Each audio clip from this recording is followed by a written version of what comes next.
Here we have a Villiers engine removed from a Penguin Amphibious ATV.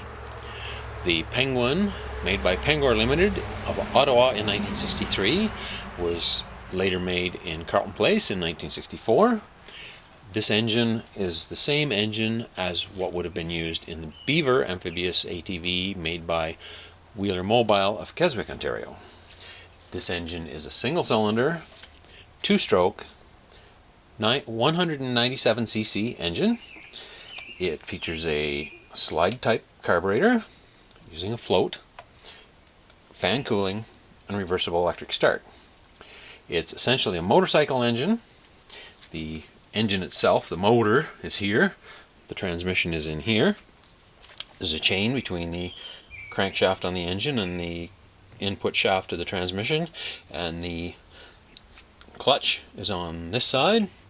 The actual input shaft and output shaft are one inside the other, and the transmission features 4 speeds, and it shifts exactly like a motorcycle. First gear is 1 up, then second, third, and fourth are down, and this gear shift returns to its neutral position each time.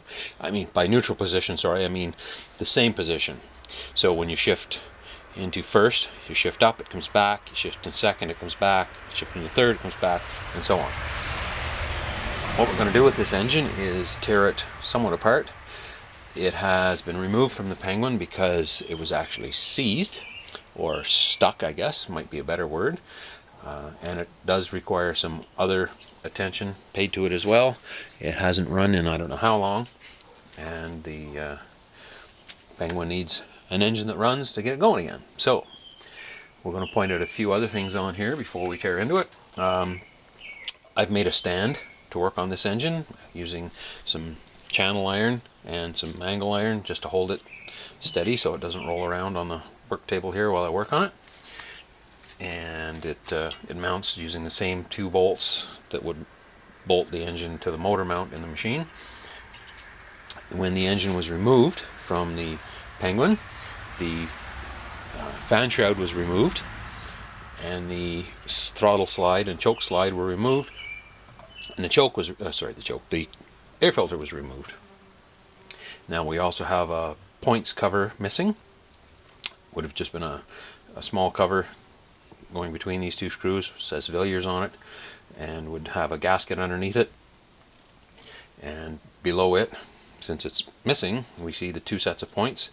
Now, this engine uses a reversible electric start, or Dynastart, as in dynamo starter, as the English refer to them. The points, 1 set for forward, 1 set for reverse, so that the ignition timing is correct for both directions. And also on the side here we see a hole which behind it has a screw, which is the adjustment for the clutch. This clutch lever should have a little bit of free play in it, so when the engine is reassembled, this has to be just a little bit loose like that, so we know the clutch is fully engaged and won't slip. The adjustment is made using that screw through there. The bolt that fits in here is actually a bolt with no head on it. It's, I guess, a stud. It has 2 nuts on it. You simply take the 2 nuts off and slide the stud out through this hole. The front bolt can be removed without interfering with the engine on the fan side. So let's see, what else we got. The wires here on the side cover are wires going to the points. They are in the harness that goes to the black box. I'll explain a little more about that in a moment. So the connectors on these wires, on most of the wires on this engine, and in fact in the machine, are bullet connectors. There's a bullet here. There's actually a bullet on this wire too, and there is a sleeve which is insulated between the 2.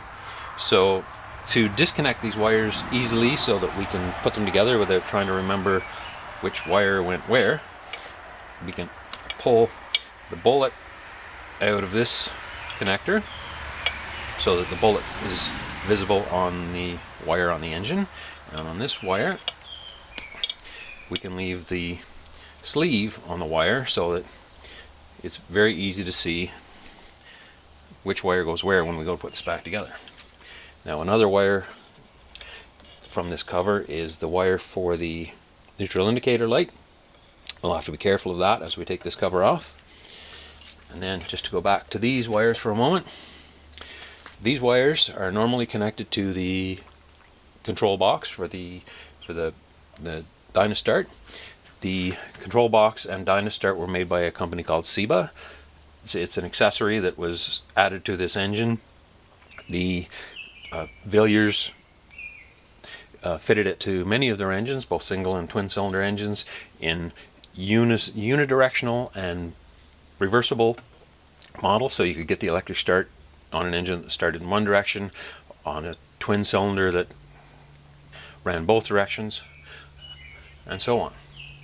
But anyway, this connector can easily be removed from the control box. And how do we keep track of where do all these wires go? Well, for one thing, we have this grommet, which is normally held captive by the cover. These wires, the ends of the wires normally aren't seen. And on the back of these wires, we can see B2, B1, M, IR, and so on. That one's a little hard to read. DF, HE, and A. So they're all marked. Some of them are a little hard to read, but they're all marked. The terminals on the control box are also marked, so these wires can be put easily back where they belong. So first thing we're going to do is remove the carburetor. Now, this engine has actually been at least part of the way apart before, so a lot of the stuff on it is still loose, including these screws. I'm just going to pull these out with my fingers. And then I'm going to pull this carburetor and intake manifold off here. Now there are a pair of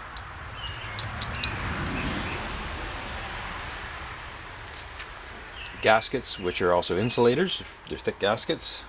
I'm just going to put the hardware back in here to hold this in place, so we know exactly how it was on the engine when we took it apart.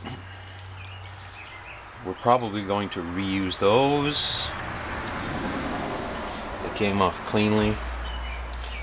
We need to replace them, and I'll explain why we need to remove the carburetor with the intake manifold. There is actually a clamp that holds the carburetor to the intake manifold, but because the float bowl here sits in a depression in the engine, it won't slide off the intake manifold, so we undo the bolts to lift it off. So on this carburetor, and the carburetor, by the way, is clearly marked Villiers. It's also marked Made in England, S25-3.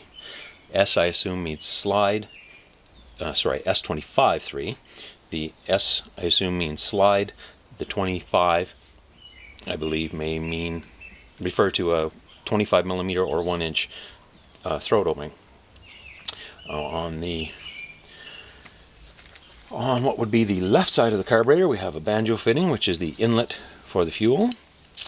If we take the banjo bolt out here, we have banjo fitting, banjo bolt, and 2 fiber washers. We take the banjo bolt out carefully. We see an intake screen, a filter screen. That's the fuel filter on this engine. That and all of the other fittings, of course, will have to be cleaned when this engine goes back together. I'll just set that back on there for now. Just try to keep from flopping around. So on this side of the carburetor, we see the locating pin. This looks like a screw head. It is a screw head, but on the inside there's a locating pin.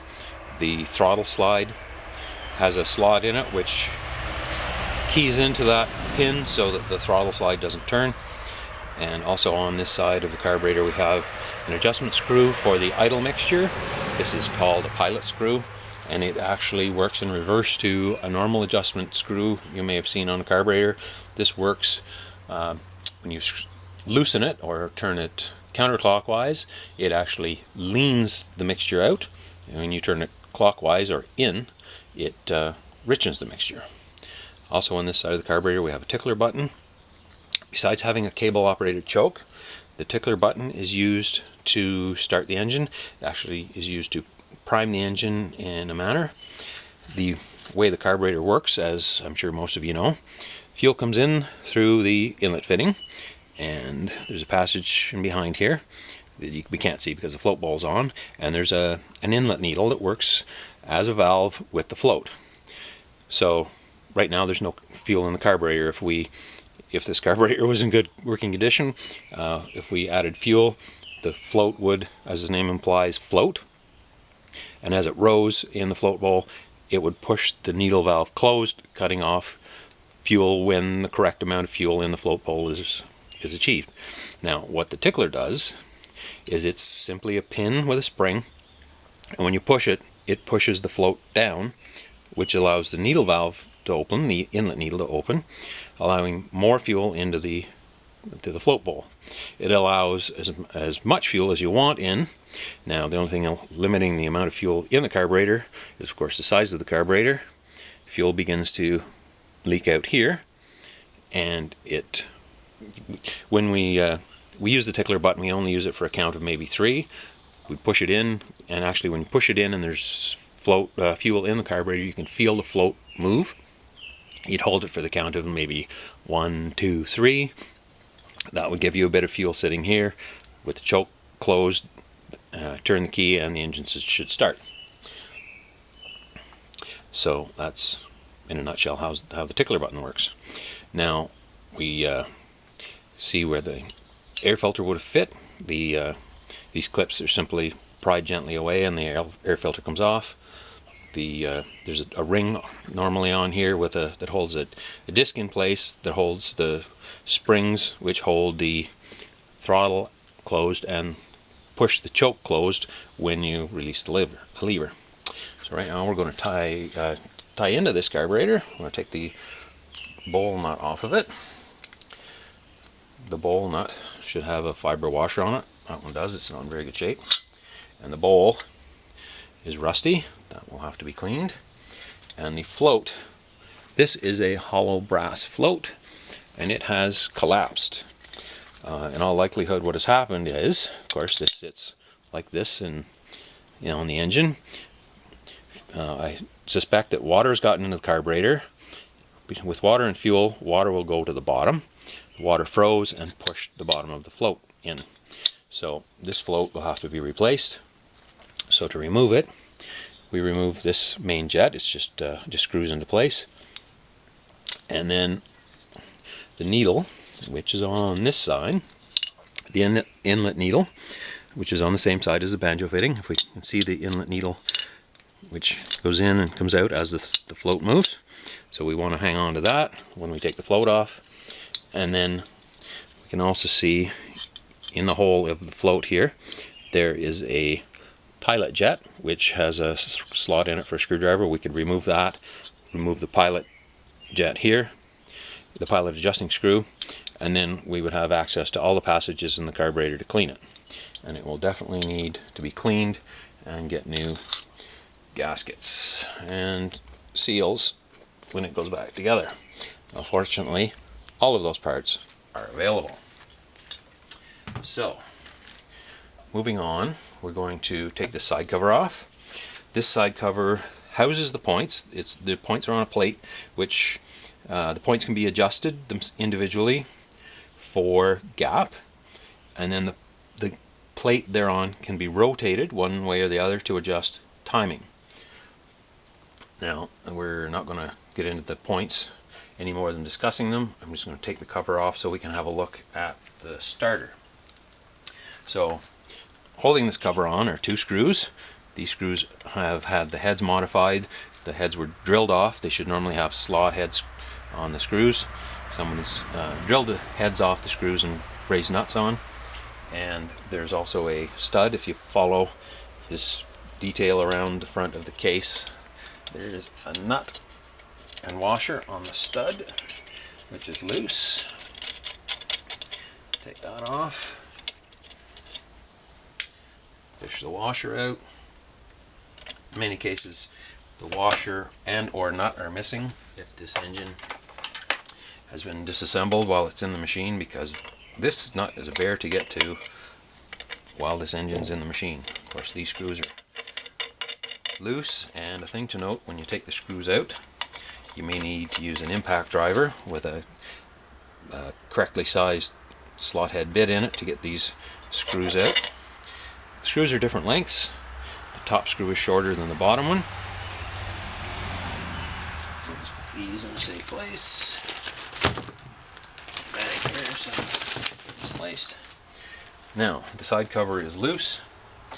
It may take a little bit of prying to get it off. It has been off not long ago, but there are dowels on these two mounts here to locate it precisely. Since the points are here, the whole case should be located fairly precisely around the cam. So we're going to remove the cover, and as we remove the cover, we get a little tangled in the wire for the neutral indicator. The neutral indicator wire goes through this cover to its connection on the transmission. So we will remove the wire. It's got a bullet connector. Just pull it out. Just pull the wire out. Get it in safe place. And then we'll just take a quick look at this cover. This cover has a rust stain in it. It's also pretty dirty in here, but water has sat in here at some point. And actually, this engine, when it was received not long ago, the engine was stuck. It was believed that it was seized. Well, what happens is, this is the rotor for the starter generator, the Dynastart. It's steel and has steel pole shoes in it with wires wound around it, because it's essentially part of an electric motor. There's also a stator underneath it which works with the rotor. It's also made up of steel poles and copper windings, and there isn't much clearance between the two.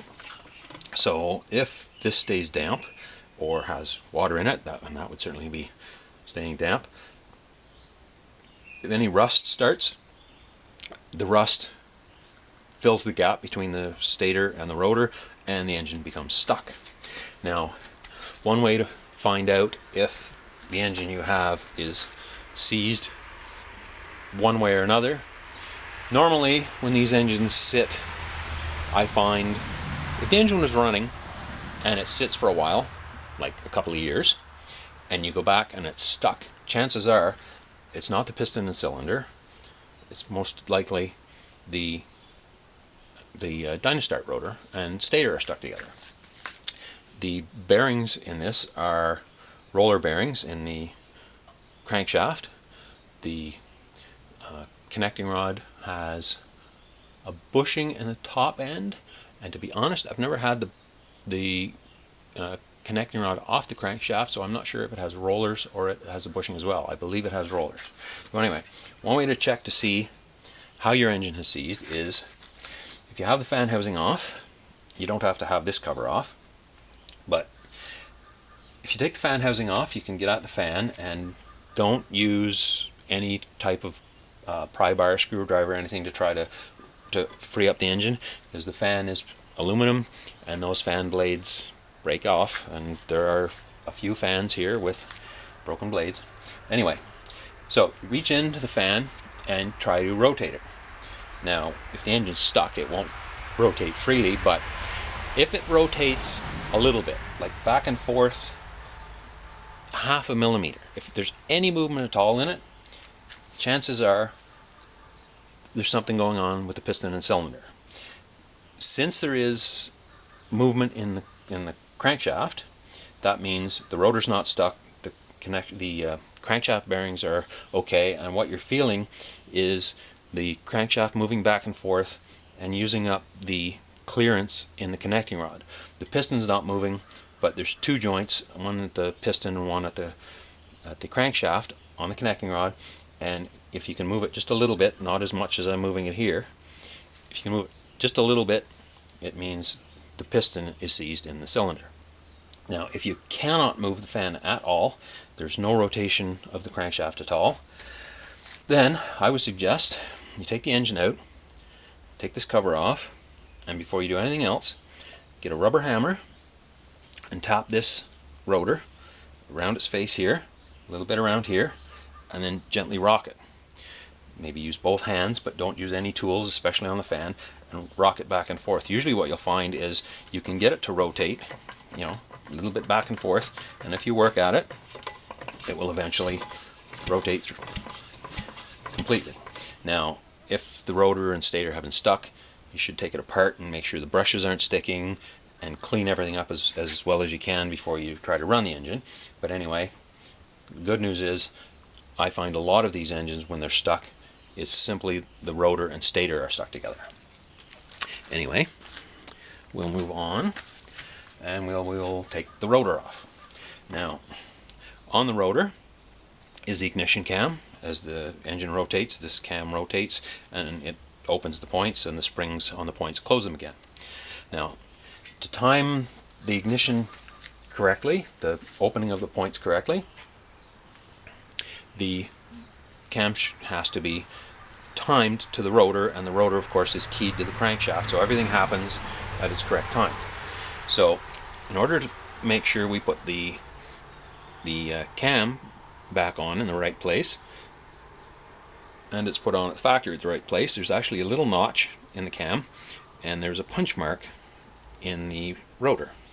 Now, I've marked them with grease pencil because when I first took this engine apart, the cam was on 180 degrees out. So if someone had tried to start it, they would have had a bit of a challenge. It might have actually gone, maybe if the points were connected the other way, not sure. But anyway, we will put it back together the right way. So these screws, of course, are loose because they've been out before. But in all cases, when you're taking anything, especially something this age that has fasteners that, by the way, are not metric and are not SAE or inch sizes, you can't just go to your local auto parts store and say, I need a handful of these nuts or bolts or whatever. The fasteners for these will probably have to go to someone in England for. So be careful that all the tools you use to take this apart fit the fasteners well, so you don't strip out the screw slots and round off the nuts, etc. And when you're tightening stuff up, be careful not to over tighten and strip stuff out as well. Okay, so I have the screws out for the rotor. Sorry, this is the rotor, this is the cam. We have the screws out of the rotor that hold the cam on. We'll take the cam off, and below it we see the nut that holds the rotor on. And I'm not prepared, I don't have the socket out for that. Bear with me.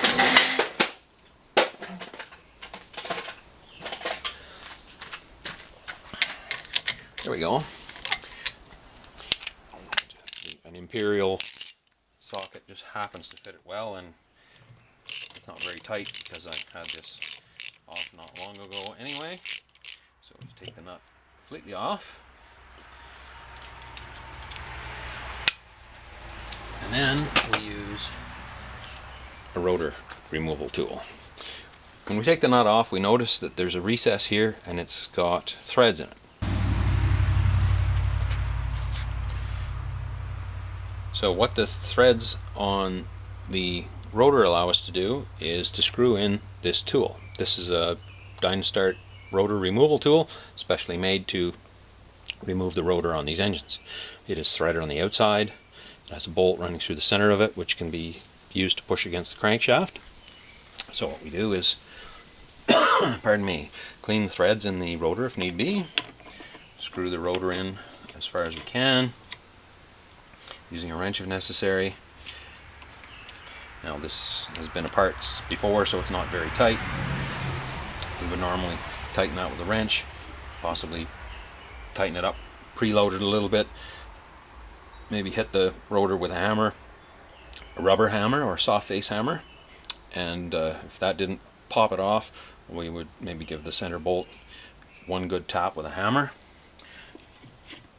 Anyway, the rotor has loosened, so we take the puller off, pull the rotor off, being careful to note that the Woodruff key is there, and we want to keep track of that, especially when we go to put this back on. But inside the rotor, it's copper windings, steel pole shoes, contact faces here, commutator faces, which work with the brushes here to pass the current from the stator into the rotor to get it to rotate in one direction or the other and to work as a generator as well. So now we have a look at the stator. Stator is pole pieces, steel pole pieces wrapped with copper wire and protected with insulation, looks like some kind of tape. And there are 4 brushes here. The 4 brushes are actually insulated from the case, so that I'm not actually going to remove any of them because they're all insulated. There are insulating washers and sleeves on the cables, and if I take them all out, it may be difficult for me to remember exactly where all the insulators were to put it back together. So I'll find some new brushes excuse me, and take these out one at a time and replace them one at a time. After I take the any remaining rust on here, and maybe give them a coat of something to keep rust from coming back. Also in here we have a crankshaft seal, which we'll probably replace while we're here. It's easy to get at, it's not very expensive to replace, so we might as well do it while we're here. I'm just going to put this pardon me, the cam back on the rotor so those little screws don't get lost. Pardon me. And I'm going to find the socket. I should have had in my hand.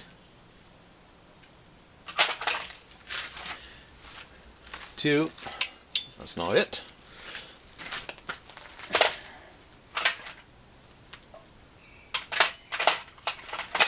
Drummage. Okay.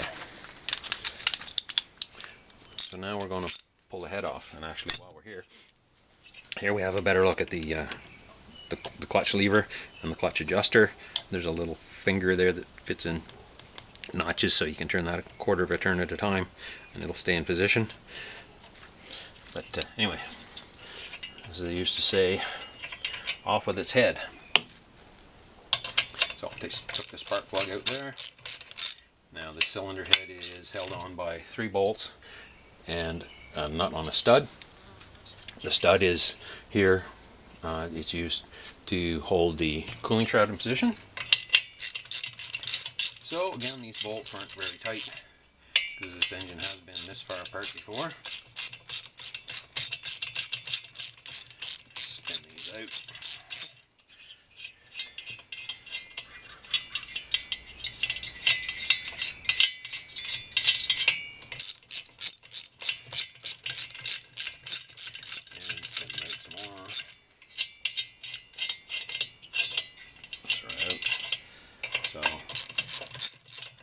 This nut's going to come off or the stud's going to come out. I think the nut's going to come off part way and then it's going to pull the stud out.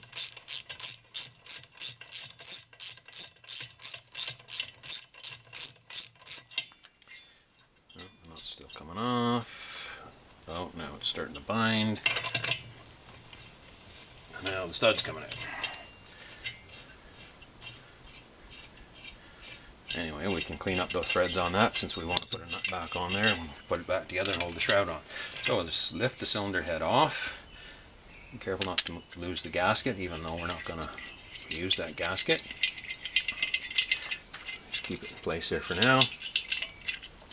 And I noticed is there's been a threaded insert added to this spark plug hole, so on this cylinder head has probably been off this engine at least once before. Just set that aside, and of course, because the engine isn't seized anymore, we can rotate the crankshaft, move the piston down in the cylinder, and take a look. Now, it has some scratches in it. I would say it's probably usable. not as is, it will have to be at least honed. But the cylinder's only half the story. I'm going to take the 4 nuts on studs at the base of the cylinder off and check the condition of the piston. Now we can see the piston a little bit in the intake port here and the exhaust port here, and actually looking through the intake port, the piston looks like it's scored a little bit. So we take the cylinder off, and there's one nut here that's a bit of a challenge to get to. Again, we want to be careful of this casting. This cracks quite easily. Take these nuts off here. I have to take all day about it. Actually, I haven't had these off before on this engine. They're actually too tight. And it looks like maybe silicone between the cylinder and crankcase, which I'm pretty sure was not factory. Of course, this is a 50-year-old engine. Good chance it's been apart once in its lifetime, if not several times. Actually, the maintenance manual I have actually suggests you take the cylinder head off every so often to remove the carbon deposits from the cylinder head and the top of the piston. And it's, I believe it also mentions you should have a look at the piston ring grooves to make sure the piston rings are not sticking in the grooves. Clean the grooves out with an old piston ring if you have one. Of course, to do that you have to remove the piston rings, and unless you're really careful you end up with a broken piston ring. And if you end up with a broken piston ring, you're installing new piston rings, and well, you should hone the cylinder while you're there, and then you've pretty much got a new conditioned cylinder. At least the texture of it is as new. Just lift up on that cylinder a little bit. The nuts won't come off with the cylinder sitting right in place. So I'll take each one of these nuts and washers off here so they don't go missing. Usually when they go missing inside the crankcase, which is not where we want loose hardware.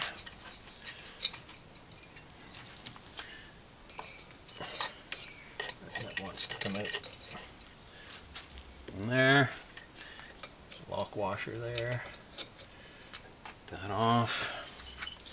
This other nut off. This other washer off. Nut, lift the cylinder a little bit. Now we want to be careful when we remove this cylinder completely. We want to support the piston, because there's nothing to stop it from flopping around, and we don't know its condition yet, so we don't want to damage it. Of course, the last washer is the one that's reluctant to come out.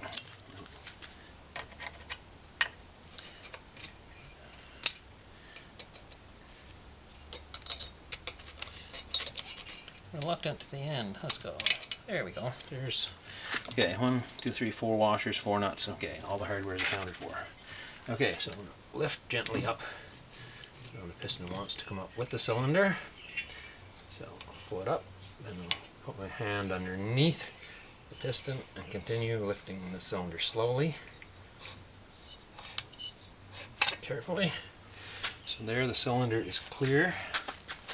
Piston, I'll just set that carefully somewhere where it can't fall. It's steel and heavy, and I'm not wearing my steel-toed sandals today. Ooh. Let me give that a quick wipe with a bit of paper towel.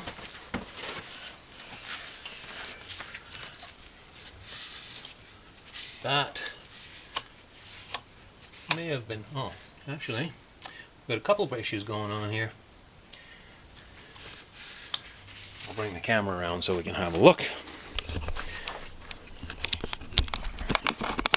Yes, this would have been, there, sorry, the camera shaking. working here. Okay, so with the cylinder off, we can see, first of all, that there's silicone here, which isn't the greatest gasket material. We can actually get a proper gasket set for this. We can also see that the piston is scored. These are stripes that don't wear off. They're not good. But now the rings are loose, which would be great if we could reuse this piston, but this piston's broken. There's actually a chunk out of the skirt here.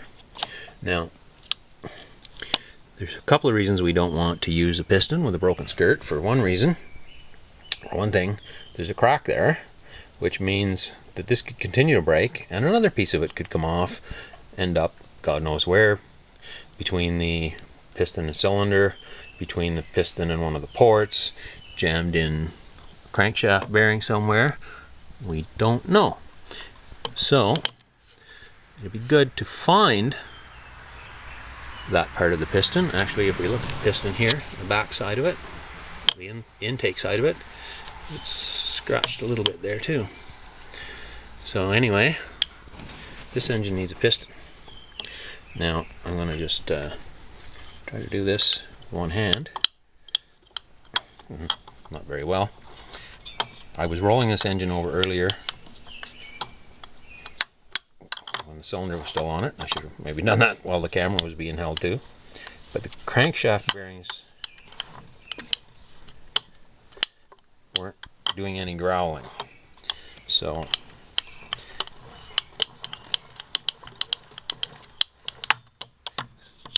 I may very well leave the crankshaft bearings alone, but at least this engine is going to get a new piston, which will come with rings and a piston pin and the circlips to hold it on. And the circlips are actually still in there, so someone hasn't taken this part way apart and set it back together. And the cylinder will have to at least be honed. It may also have to be bored slightly oversized. Anyway, we'll have to do some further investigation, but anyway, that is as far apart as we're going to take that engine for now. Thanks for watching. If you have any questions, please ask. Comments and suggestions, questions are always welcome in the comments area below. Thanks again for watching.